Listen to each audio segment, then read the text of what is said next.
بسم اللہ الرحمن الرحیم الحمدللہ رب العالمین الصلاة والسلام علی رسولہ الکریم وآلہ الطیبین الطاہرین ولعنت اللہ علی اعدائہم اجمعین اما بعد فقد قال اللہ تعالی وتبارک فی کتابہ الکریم بسم اللہ الرحمن الرحیم وَسَيَعْلَمُ الَّذِينَ ظَلَمُوا أَيَّ مُنْقَلَبٍ يَنْقَلِبُونَ۔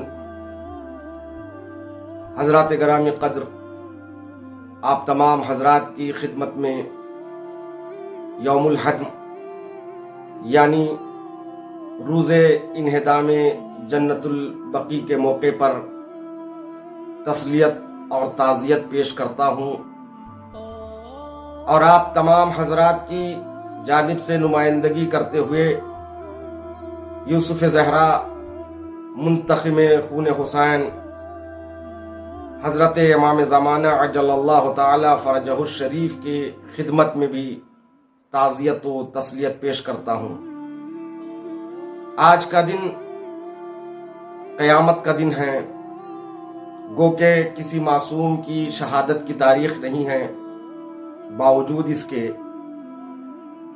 8ویں ماہ شوال قیامت کی تاریخ ہے، اس لیے کہ یہی وہ دن تھا جس دن آج سے تقریباً 97 ایئرز پہلے یعنی 1344 ہجری میں مدینہ منورہ میں مسجد نبوی کے کنارے جو مسلمانوں کی مشہور قبرستان ہے جسے جنت البقیع کہتے ہیں، اس کو آل سعود نے تاراج کر دیا، ائمہ اطہار کے قبروں کو منہدم کر دیا، اور یہ عظیم قبرستان تاریخ اسلام کا جس میں رسول اسلام جایا کرتے تھے، وہاں مدفون اصحاب کے قبروں کی زیارت فرمایا کرتے تھے، اس مقدس قبرستان کو آل سعود نے 1344 ہجری میں یعنی تقریباً آج سے 100 سال پہلے منہدم کر دیا، تاراج کر دیا۔ جو تعمیرات وہاں واقع تھی قبروں پر، ائمہ اطہار کے قبروں پر، اہل بیت کے برجستہ ترین شخصیتوں کے قبروں پر تعمیر کو مسمار کر دیا، منہدم کر دیا۔ آپ جانتے ہیں اس قبرستان میں بعض روایتوں کے اعتبار سے رسول کی اکلوتی بیٹی حضرت فاطمہ زہرا سلام اللہ علیہا کی قبر ہے، اور اسی طرح ہمارے 4 اماموں کی قبریں اسی بقیع میں موجود ہے۔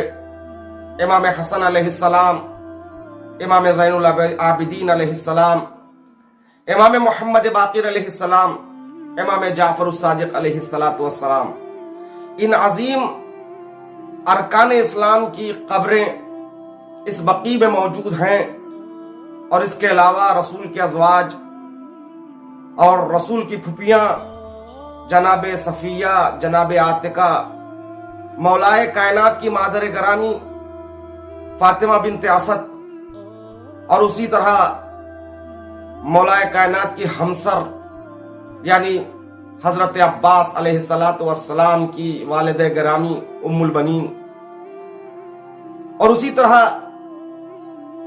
جو جنگ احد میں زخمی حالت میں مدینے میں آئے تھے اور آ کر جنہوں نے مدینے میں دم توڑا، ان شہداء کی قبریں، اور بے حساب اہل بیت سے وابستہ شخصیتوں کی قبریں اور انگنت اصحاب پیغمبر کی قبریں اس بقیع میں موجود ہیں۔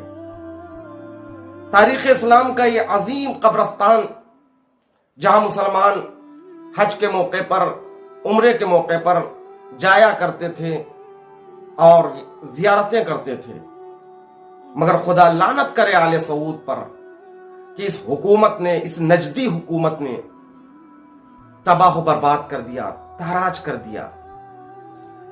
جب تک یہ دوبارہ جنت البقیع پر تعمیرات جو منہدم کر دی گئی ہیں انہیں دوبارہ تعمیر نہ کر دیا جائے، ہم اس احتجاج کے سلسلے کو جاری رکھیں گے۔ اس احتجاج کا تعلق صرف شیعوں سے نہیں ہے، صرف عالم اسلام سے نہیں ہے، بلکہ اس کا تعلق عالم انسانیت سے ہے۔ کیوں کہ ظلم کے خلاف احتجاج ہر ایک کرتا ہے۔ ظلم ظلم ہے، ظلم کا کوئی مذہب نہیں ہوتا ہے، ظالم کے مذہب کو دیکھا نہیں جاتا ہے، مظلوم کے مذہب کو بھی دیکھا نہیں جاتا ہے۔ جہاں پر بھی ظلم ہو اس کے خلاف کھڑے ہو جانا چاہیے۔ آج سے کچھ دن پہلے یوم القدس ہم نے اسی لیے منایا کہ اسرائیل اور امریکہ نے فلسطینی مسلمانوں پر ظلم ڈھایا ہے۔ ہم نے نہ مسلک دیکھا نہ مذہب دیکھا، بس ہم نے اپنے مکتب کو دیکھا، کیونکہ ہمارے مکتب کی بنیاد ظلم کی مخالفت پر ہے۔ کیونکہ مولا کائنات نے ہمیں وصیت فرمائی کہ دیکھو ظالم کے دشمن بنے رہو اور مظلوم کے حمایت ہمیشہ کرتے رہو۔ تو اسی بنیاد کی بنا پر ہم لوگ ظلم کی مخالفت کرتے چلے آئے ہیں، اور آج یہ ظلم سب سے بڑا ہے کہ اہل بیت کے قبور، جن کا کردار اسلام ہے، جن کی سیرت طیبہ کا نام اسلام ہے، ان کے قبروں کو ڈھایا گیا ہے۔ عزیزان محترم، سوال یہ ہے کہ آل سعود کو آخر اہل بیت سے دشمنی کیوں تھی؟ اس نقطے کو سمجھنے کی ضرورت ہے۔ ایسا نہیں ہے کہ یہ وہابی، یہ آل سعود کے یہ غلام، انہیں اہل بیت سے دشمنی کیوں ہے؟ بہت سے لوگ غلطی کرتے ہیں، سمجھتے ہیں کہ تمام اہل سنت اسی طرح ہے۔ یہ غلط ہے، یہ غلط نظریہ ہے، یہ معلومات کی کمی کی بنیاد پر ہے۔ اس لیے کہ جب منہدم کیا گیا جنت البقیع کو، تو ہندوستان کو یہ شرف حاصل تھا کہ ہندوستان سے علماء کا ایک وفد سعودی عربیہ جاتا ہے، احتجاج کرتا ہے، اس بات کی مانگ کرتا ہے کہ وہاں پر دوبارہ تعمیرات کو مہیا کیا جائے، یعنی دوبارہ ان مقدس قبروں پر تعمیرات کا کام شروع کیا جائے۔ یہ جو وفد، یہ جو گروپ علماء کا ہندوستان سے گیا، ان میں زیادہ تر اہل سنت کے لوگ تھے۔ مولانا محمد علی جوہر نے اس کی قیادت بھی کی تھی۔ تو آپ جان لیجئے، اہل بیت کے چاہنے والے اہل سنت والجماعت کے علماء اور اہل سنت والجماعت بھی ہے، یہ بے انتہا اہل بیت سے محبت کرتے ہیں۔ گو کہ شیعہ اور اہل سنت کے عقائد مختلف ہے، لیکن وابستگی اہل بیت سے دونوں کی برابر ہے۔ لیکن یہ وہابی ٹولہ، یہ تکفیری ٹولہ، یہ ان سے الگ ہے۔ یہ لوگ اہل سنت کے بھی دشمن ہیں۔ اتحاد کا مطلب یہ ہے کہ ہم اہل تشیع اور اہل سنت دونوں کو مل کر آج کے دن احتجاج کرنے کی ضرورت ہے، کیونکہ یہ تکفیری ٹولہ جو اپنے آپ کو مسلمان کہتا ہے، دوسرے سب کو کافر سمجھتے ہیں، حقیقت میں یہی کافر ہے، یہی مسلمان نہیں ہے۔ کیوں؟ میں کوئی جذباتی ہو کر گفتگو نہیں کر رہا ہوں، تاریخ کے اوراق پلٹ کر دیکھنے کی ضرورت ہے۔ یہ آل سعود کون تھے، ان کا مذہب کیا تھا، ان کے عقائد کیا ہے۔ اس وقت مجھے تاریخ بیان کرنے کا موقع نہیں ہے، صرف اتنا عرض کروں، آل سعود کی حکومت نجد میں تھی، جو آج سعودی عربیہ ہے۔ یہ دو حصوں میں تھا، ایک نجد، ایک حجاز۔ حجاز مکہ مدینہ اور مکہ مدینہ کے اطراف کی جتنی سرزمین ہے، یہ سب حجاز کا حصہ ہے، اسے حجاز کہتے تھے۔ یہ آل سعود نے جب حملہ کیا مکہ اور مدینہ پر، اور وہاں جو حکومت تھی ترکیہ کی عثمانی حکومت، اس حکومت پر حملہ کر کے قبضہ کر لیا۔ قبضہ کرنے کے بعد حجاز کا نام تبدیل کر کے سعودیہ رکھا ہے، اپنے دادا کا نام رکھا ہے۔ یہ دیکھیے، رسول اسلام کا نام اور اہل بیت کے نام اور ان کے نشانات اور عالم اسلام سے متعلق جتنے نشانات، جتنے شعائر تھے، ان کو مٹایا جا رہا ہے، اور اپنے باپ کے نام سے، اپنے دادا کے نام سے اس ملک کو آباد کیا گیا، سعودیہ۔ ہونا تو یہ چاہیے تھا کہ اس ملک کا نام محمدیہ رکھتے۔ یا کم سے کم کسی خلیفہ کے نام سے اس ملک کو آباد کرتے نہیں. ان کے تو نشانات مٹائے دیے جا رہے ہیں. نہ نام محبت باقی رہے، نہ کسی خلیفہ کا نام باقی رہے، نہ کسی کی قبر دکھائی دے، نہ کسی اہل بیت کے فرد کی قبر کی نشانی باقی رہے، مگر اپنے دادا کے نام سے تو حجاز کا نام سعودی عربیہ رکھیا. اسلام دشمنی اس نام ہی سے پتا چل رہا ہے. عزیزان محترم، دراصل اہل بیت سے ان کی دشمنی بڑی پرانی ہے. یہ جتنے بھی آل سعود ہیں یہ سب فالوور ہیں محمد ابن عبد الوہاب کے. یہ محمد ابن عبد الوہاب یہ عالم تھا، نجدی عالم، جو 12 صدی ہجری میں اس کی ولادت ہوتی ہے. 12 صدی ہجری میں نجد میں پیدا ہوتا ہے، اور یہ ایسا عالم تھا، اس کی فکر عالم اسلام کے تمام علماء کی مخالف تھی. یہ سب علماء کی مخالفت کرتا تھا. دراصل یہ پہلا انسان نہیں تھا. اس سے 300 سال پہلے تقریباً 7ویں صدی ہجری میں ایک اور عالم پیدا ہوا تھا جس کا نام ابن تیمیہ تھا. اور یہ ابن تیمیہ نے کئی کتابیں لکھی. ان کتابوں میں بغض اہل بیت علنی طور پر ہمیں نظر آتا ہے. اہل سنت کے بزرگ علماء نے ابن تیمیہ کی کھل کر مخالفت کی ہے. دراصل ابن تیمیہ، اس کا شاگرد ابن جوزی، یہ سلسلہ ایسا ہے، یہ سلسلہ دربار شام سے جا کر ملتا ہے، بنی امیہ کی خلافت سے جا کر ملتا ہے. بنی امیہ کی اہل بیت سے دشمنی بالکل عیاں ہے، اس لیے کہ ایمرجنسی میں کلمہ پڑھنے والے یہ بنی امیہ کے لوگ اسلام میں تو آ گئے تھے، لیکن اسلام لانے کے بعد ان کی کوشش یہ تھی کہ اسلام کا صرف نام رہ جائے مگر حقیقت اسلام کے اندر نہ رہے. یہی کوشش جاری رہی. اسی کوشش کے تحت یہاں تک کہ امیر شام کا کہنا یہ ہے، جس کو امیر شام کے اس قول کو مروج الذہب میں نقل کیا گیا ہے کہ ایک مرتبہ امیر شام اذان میں نام رسول کو سن کر کہتا ہے کہ افسوس کہ زمانہ ہو چکا، ابھی تک اس کا نام اذان میں باقی رہ گیا ہے، اب ہماری کیا جیت ہوئی ہے. ایک اور مقام پر وہ مؤذن سے اذان کی آواز سن کر اعتراض کرتے ہوئے رسول پر کہہ رہا ہے. جب مؤذن نے اشہد ان محمد رسول اللہ کہا تو کہتا ہے کتنا بلند ہمت تھا یہ عبداللہ کا بیٹا کہ اس نے اللہ کے نام کے ساتھ اپنے نام کو ملا دیا. یہ اہل بیت سے دشمنی آغاز ہی سے ہے. حتیٰ اس کے بعد مروان کو دیکھیے. مروان، اس نے مدینے میں ایک شخص کو دیکھا کہ رسول اسلام کی قبر پر سر رکھ کر وہ شخص وہاں سے توسل کر رہا تھا. اس نے ایک مرتبہ گردن میں ہاتھ ڈالی اور اس کو وہاں سے ڈھکیل دیا. ابو ایوب انصاری سے ملاقات ہوئی تو ابو ایوب انصاری نے کہا کہ تمہیں اسلام کی فکر کرنے کی ضرورت نہیں جب تک اسلام میں علماء موجود ہے. ہاں، اس وقت فکر کرنے کی ضرورت ہے جب تم جیسوں کے ہاتھ میں اسلام کی باغ دوڑ آ جائے. تو اس کو ابن حدید معتزلی نے خطبہ امام علی کے شرح میں اس جملے کو لکھا ہے. یہ سلسلہ دشمنی کا اہل بیت کا آگے چلتا رہا. مروان کے بعد اسی طرح دیکھیے مسند ابن حنبل میں بھی اور حاکم نیشاپور نے بھی بہت سی حدیثوں کو بیان کیا ہے جہاں اسلام دشمنی بنی امیہ کے دل میں تھی. ان کی تحریر سو واضح ہے. اور خصوصاً ابن تیمیہ ایک ایسا عالم تھا، اس کی کتابیں دیکھیے، جہاں جہاں اہل بیت کی فضیلت میں روایتیں وارد ہوئی ان سب کو اس نے غیر معتبر قرار دیا، جبکہ تمام علماء نے، اکثر علماء نے معتبر تسلیم کیا.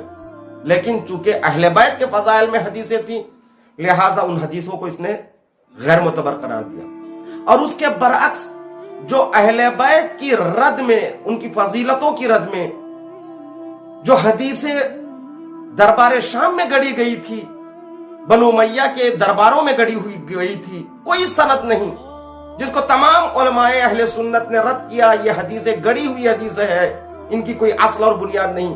ان تمام حدیثوں کو بغیر کسی سلسلے سند کے ابن تیمیہ نے مان لیا اور لکھا کہ صحیح ہے.